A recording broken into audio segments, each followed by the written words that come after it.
ایسے باغات میں تجری بہہ رہی ہوں گی من تحتہا جن کے نیچے الانہار و نہریں،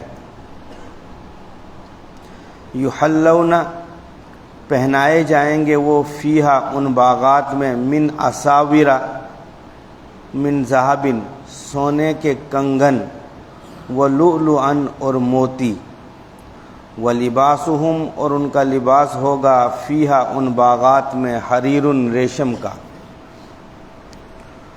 وہدو اور ہدایت دیے گئے وہ لوگ الی الطیب من القول پاکیزہ بات کی طرف، وہدو اور ہدایت دیے گئے وہ لوگ الی صراط الحمید لائق تعریف کے راستے کی طرف۔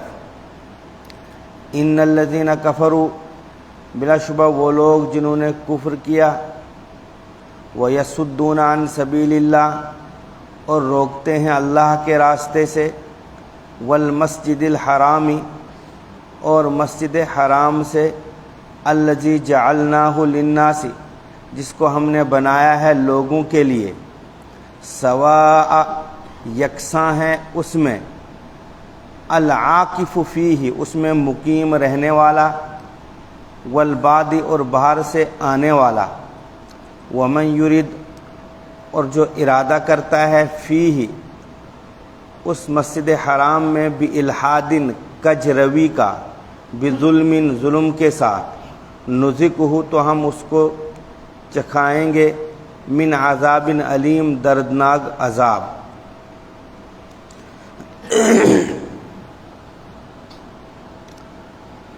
سورہ حج کا سبق دہرایا جا رہا ہے۔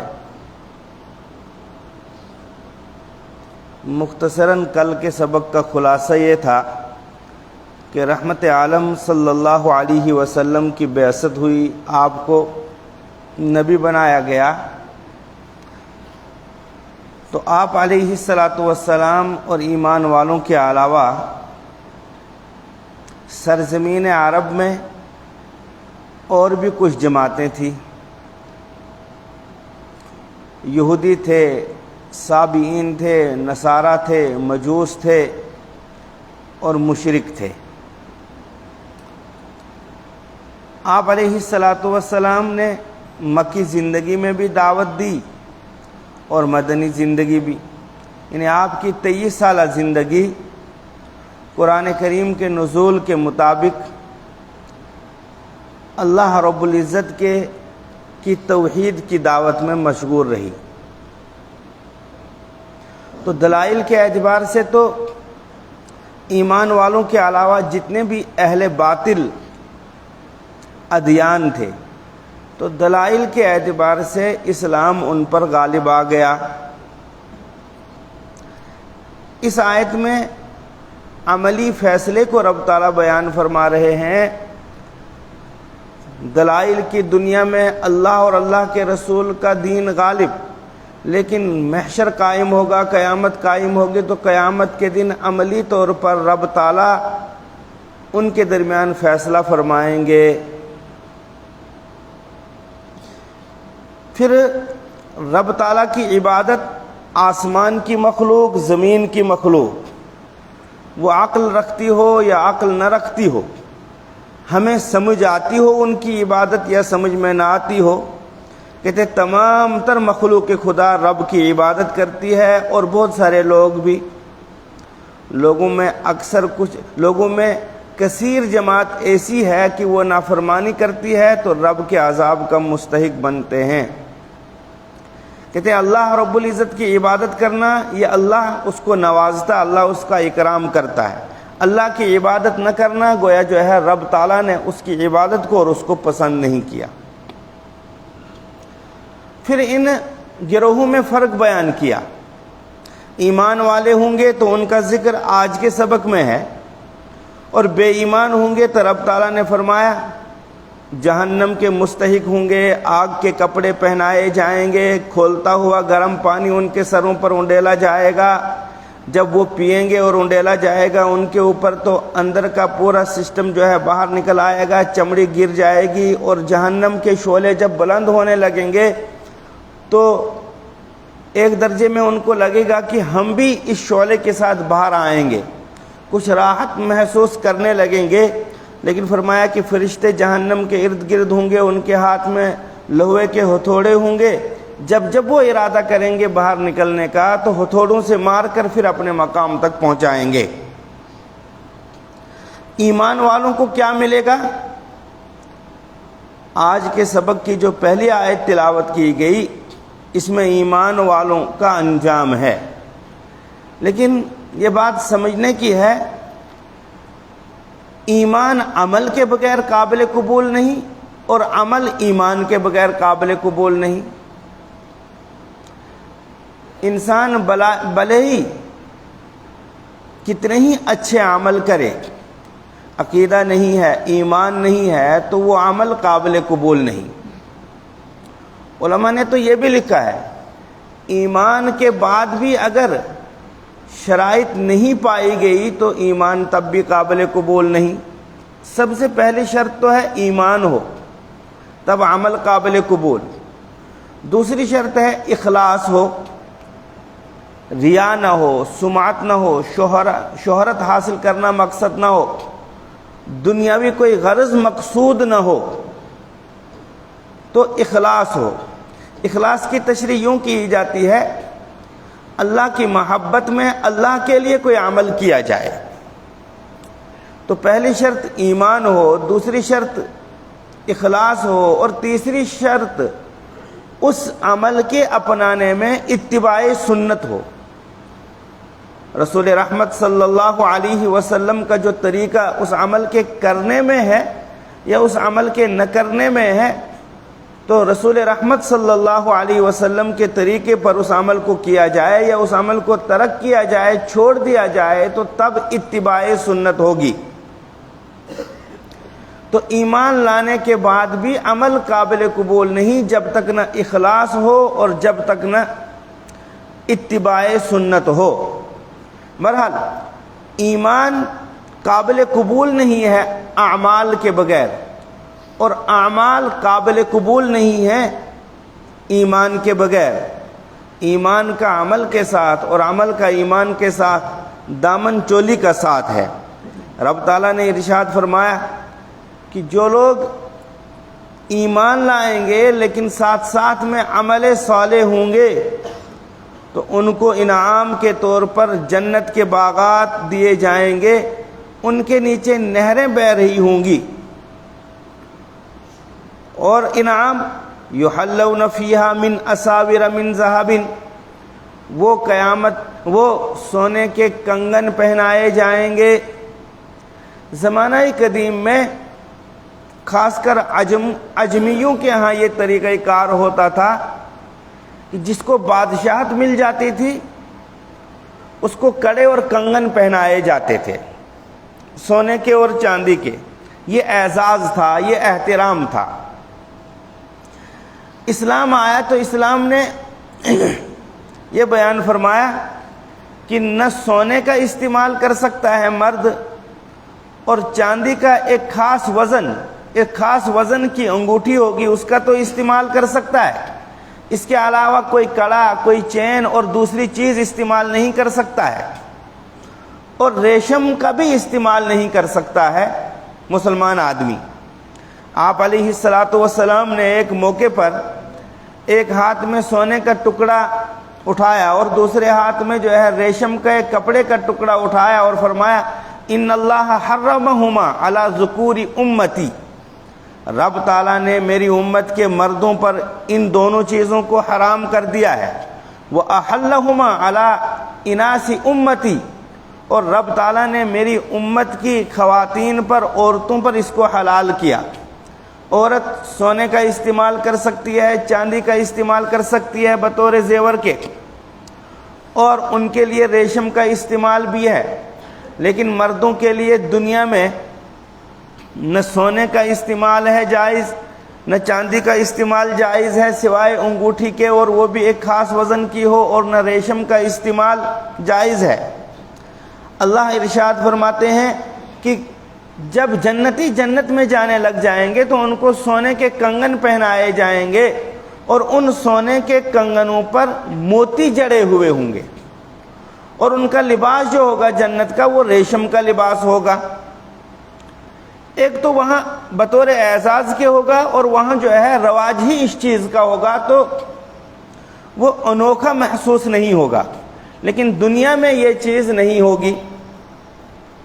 ہجرت کا موقع تھا، آپ علیہ الصلاۃ والسلام کے پیچھے سراقہ بن مالک لگ گیا۔ بخاری شریف کی روایت ہے کہ 2 مرتبہ اس وقت تک وہ رضی اللہ عنہ نہیں بنے تھے، صحابی نہیں بنے تھے، بعد میں انہوں نے ایمان قبول کیا تو صحابہ میں شامل ہوئے۔ آپ علیہ الصلاۃ والسلام فرماتے ہیں کہ ان کا 2 مرتبہ جو ہے گھوڑا دھنس گیا زمین میں۔ جب دوسری مرتبہ دھنسا تو آپ علیہ الصلاۃ والسلام کے سامنے حاضر ہوا، معذرت کرنے لگا، معافی مانگنے لگا، تو آپ علیہ الصلاۃ والسلام نے فرمایا کیف بکا، سراقہ تیرا کیا حال ہوگا، اذا لبست سواری کسرا، جب تجھے کسرا کے دونوں کنگن پہنائے جائیں گے اس وقت تیرا کیا حال ہوگا۔ یعنی یہ خوشخبری تھی، پیشگوئی تھی کہ سراقہ ایک وقت آئے گا، اللہ تجھے ہدایت دے گا، کلمے سے نوازے گا، اور پھر اسلام پھیلتا جائے گا تو ایران تک ہمارا اسلام پہنچے گا، اور جو شاہان عجم اپنے کنگن پہنتے ہیں سونے کے اور چاندی کے، وہ کنگن تجھے پہنائے جائیں گے۔ چنانچہ حضرت عمر فاروق رضی اللہ تعالی عنہ کے دور میں ایران فتح ہوا، اسلام پہنچا وہاں تک، تو حضرت عمر فاروق رضی اللہ تعالی عنہ نے اس پیشگوئی کو سچ ثابت کر دیا۔ کچھ وقت کے لیے حضرت سراقہ بن مالک کو وہ کنگن دیے گئے اور انہوں نے اپنے ہاتھوں میں ڈالے۔ رحمت عالم صلی اللہ علیہ وسلم کی اس طور پر پیشگوئی پوری ہوئی۔ بہرحال یہ تو دنیا کا سلسلہ تھا، لیکن دنیا میں حرام ہے مردوں پر، محشر قائم ہوگا، جنت اور جہنم کے فیصلے ہوں گے، تو جب جنتی جنت میں جائیں گے ان کو اعزاز کے طور پر لباس ریشم کا دیا جائے گا اور سونے اور چاندی کے کنگن دیے جائیں گے۔ اس آیت میں تو صرف سونے کے ہیں، دوسری آیت میں چاندی کا ذکر بھی ہے، تبھی میں عرض کر رہا ہوں کہ چاندی کے کنگن بھی پہنائے جائیں گے۔ ان اللہ، بلا شبہ اللہ، یدخل، داخل کریں گے، الذین آمنوا، ان لوگوں کو جنہوں نے ایمان لایا، وعملوا الصالحات، اور ان لوگوں کو جنہوں نے نیک عمل کیے، جنات، باغات میں تجری بہہ رہی ہوں گی، من تحتہا، جس کے نیچے الانہار، نہریں، یحلون، پہنائے جائیں گے وہ لوگ ان باغات میں، من اساور، کنگن، من ذہب، سونے کے، ولؤلؤا، اور موتی، یعنی کنگن ہوں گے سونے کے اور ان پر موتی کا جڑاؤ ہوگا، ولباسہم، اور ان کا لباس ہوگا، فیہا، ان باغات میں، حریر، ریشم۔ اللہ رب العزت فرماتے ہیں کہ جنتیوں کی صفت کیا ہے دنیا میں؟ ان کو پاکیزہ کلمہ طیبہ کی طرف رہنمائی ملے گی، اور پاکیزہ کلمہ کیا ہے؟ لا الہ الا اللہ محمد رسول اللہ۔ جس کو لا الہ الا اللہ محمد رسول اللہ نصیب ہو گیا وہ تمام تر باطنی غلاظتوں سے پاک ہو گیا اور اللہ رب العزت کا مقرب اور محبوب بن گیا۔ وہ جہنم کا مستحق تھا اس سے پہلے، اب جنت کا مستحق بن گیا۔ وہ ظاہراً اور باطناً پاک ہے، اس کو پاکیزہ کلمہ کہا گیا۔ وہ ہدو، اور ان کو رہنمائی دی گئی، الی الطیب من القول، پاکیزہ کلمے کی طرف، پاکیزہ قول کی طرف، اور پاکیزہ قول سے مراد ہے لا الہ الا اللہ محمد رسول اللہ۔ وہدو الی صراط الحمید، اور ان کی رہنمائی کی گئی لائق تعریف، الحمید کے معنی آتے ہیں لائق تعریف کے راستے کی طرف۔ لائق تعریف کا راستہ دین حق کی طرف، اور دین حق کے جتنے بھی شعبے ہیں، وہ پڑھنا پڑھانا ہو، وہ نماز پڑھنا ہو، وہ نوافل ہو، وہ ذکر و اذکار ہو، وہ دعوت و تبلیغ ہو، وہ لکھنا ہو، یہ تمام کے تمام شعبے جو ہے دین حق کے شعبے ہیں، دین حق کے راستے ہیں۔ ان الذین کفروا ویصدون عن سبیل اللہ، بلا شبہ وہ لوگ جنہوں نے کفر کیا وَيَصُدُّونَ عَنْ سَبِيلِ اللَّهِ. یہ یوں تو جو ہے مشرکین عرب کے بارے میں ہے، قریشیوں کے بارے میں ہے. آپ علیہ الصلاۃ والسلام نے دین کی دعوت دینا شروع کر دی اور خانہ کعبہ میں نماز پڑھنا شروع کر دیا تو ابو جہل نے کہا کہ یہاں نہیں آنا، آئندہ یہاں آیا نماز پڑھنے تو میں تیری گردن پر پاؤں رکھ کر ناک کو زمین پر رگڑوں گا. حضرت عبداللہ ابن مسعود رضی اللہ تعالیٰ عنہ نے اسلام قبول کیا. کسی میں ہمت نہیں تھی کہ وہ اعلانیہ خانہ کعبہ کے پاس قرآن کریم کی تلاوت کرے. مشورہ ہوا کہ کسی کو اعلانیہ قرآن کریم کی تلاوت کرنی چاہیے تو حضرت عبداللہ ابن مسعود رضی اللہ تعالیٰ عنہ نے ہاتھ اٹھایا کہ میں کرتا ہوں. دیگر صحابہ نے منع کیا کہ آپ کا خاندان بڑا خاندان نہیں ہے، جس کے افراد بہت زیادہ ہوں وہ آئے تاکہ اگر اس کو کچھ تکلیف بھی پہنچے تو اس کا خاندان اس کی مدد کرے. لیکن وہ جوش ایمان تھا اور پھر قرآن کی محبت تھی، کہا نہیں میں پیچھے نہیں ہٹتا ہوں. انہوں نے اعلانیہ خانہ کعبہ میں تلاوت قرآن کریم شروع کی تو مشرکین عرب نے لہو لہان کر دیا. ان کا جرم یہی تھا کہ الف لام میم ذالک الکتاب، و اس کتاب کی تلاوت کی تھی، باقی اور کوئی جرم نہیں تھا. تو مشرکین عرب خود تو عبادت کرتے نہیں تھے، خود تو ایمان لاتے نہیں تھے، لیکن دوسرے لوگوں کو بھی مسجد حرام کے پاس سے آنے سے اور اس میں عبادت کرنے سے روکتے تھے اور اللہ کے راستے سے روکتے تھے. اللہ کے راستے میں نے ابھی بتایا، دین اور دین حق کے جتنے بھی شعبے ہیں ان سے روکتے تھے. اللہ رب العزت فرماتے ہیں کہ مسجد حرام تو وقف ہے، اس میں کوئی مقیم مسافر کو منع نہیں کر سکتا کہ آپ نماز نہیں پڑھ سکتے ہیں، آپ سجدہ نہیں کر سکتے ہیں، اور کوئی مسافر کسی مقیم کو بھی نہیں. کوئی خاندان بڑا خاندان چھوٹے خاندان کو اور کوئی پڑھا لکھا ان پڑھ کو منع نہیں کر سکتا کہ یہ مسجد ہماری ہے. مسجد حرام اور دنیا کی تمام مساجد کا یہی حکم ہے کہ اس میں مقیم بھی برابر اور مسافر بھی برابر، اس میں باہر کا رہنے والا بھی برابر کا شریک اور اندر کا رہنے والا بھی برابر کا شریک، اس میں چھوٹا بھی اور بڑا بھی، اس میں کم نماز پڑھنے والا اور زیادہ نماز پڑھنے والا، ہر ایک فرد اس میں شریک ہے. کسی کو روکنے کا حق نہیں ہے. ہاں اتنا بتایا کہ مسجد حرام خاص کر یہ جو ہے حرم ہے، اس میں اگر کسی آدمی نے گناہ کا ارادہ کیا، بے راہ روی کا ارادہ کیا، کج روی کا ارادہ کیا تو یاد رکھیے گا اس کو دردناک سزا دی جائے گی. اس کی وجہ یہ ہے جگہ کے اعتبار سے گناہ چھوٹا اور بڑا ہوتا ہے. ایک گناہ ہم گھر میں کریں تو بمقابلہ مسجد کے وہ گناہ چھوٹا سمجھا جائے گا، وہی آ کر ہم مسجد میں گناہ کریں گے تو وہ گھر کے مقابلے میں بڑا سمجھا جائے گا. اور ایک گناہ ہم حرم مکی میں کریں گے تو اس کا کئی گنا عذاب ہے، سخت سزا ہے. حضرت ابن عباس رضی اللہ تعالی عنہما نے آپ کی وفات کے بعد مکہ کو چھوڑ دیا تھا اور طائف میں رہتے تھے کہ قرآن کریم کی آیت ہے وَمَن يُرِدْ فِيهِ بِإِلْحَادٍ بِظُلْمٍ نُذِقْهُ مِنْ عَذَابٍ عَلِيمٍ کہ حرم مکی میں خاص طور سے گناہ کرنے والوں کے لیے ایک خاص وعید ہے، لہذا اس وعید سے میں بچوں گا، میں گناہ نہیں کروں گا. لیکن رب کی مہربانی ہے کہ اگر کوئی گناہ کا ارادہ کرتا ہے تو اس کے کھاتے میں گناہ نہیں لکھا جاتا ہے، اور اگر کوئی گناہ کر لیتا ہے تو اس کے کھاتے میں ایک گناہ لکھا جاتا ہے.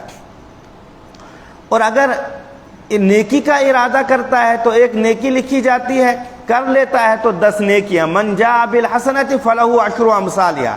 لیکن اگر فی سبیل اللہ کی مد میں کرتا ہے، فی سبیل اللہ کی مد میں اللہ کے راستے میں خرچ کرتا ہے، علم حاصل کرنے کے لیے سفر کرتا ہے، دعوت و تبلیغ کے لیے سفر کرتا ہے، اسی طریقے سے مسلمان ہے، دیندار ہے اور اہل و عیال بھی دیندار ہے، اب ان